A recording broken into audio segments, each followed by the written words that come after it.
ബാക്കിൽ പറപ്പിച്ചോണ്ടാണ് മുടിയൊക്കെ പോണ് പോക്കണ്ട ഗൈസ്. ബീച്ചിക്ക് വേണ്ട നല്ല കാറ്റുണ്ട് ഗൈസ്. നല്ല സ്പീഡിലാണ് പോണത്. പോലീസ് സ്കൂട്ടർ ഉണ്ടാ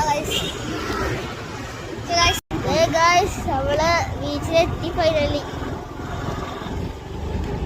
എത്തിട്ടാ ഗൈസ്.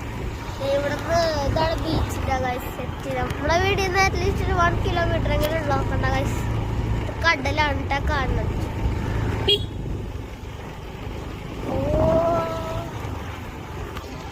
ഗൈസ് ബീച്ചെത്തി.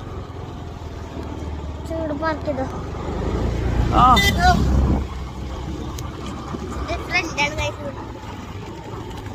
ചൂടർത്തിക്കോ ഗൈസ്. നമ്മള് ബീച്ച് ഗൈസ്. ആ മൂക്കാണ് ഫുള്ള് കടലാണ് കേട്ടോ.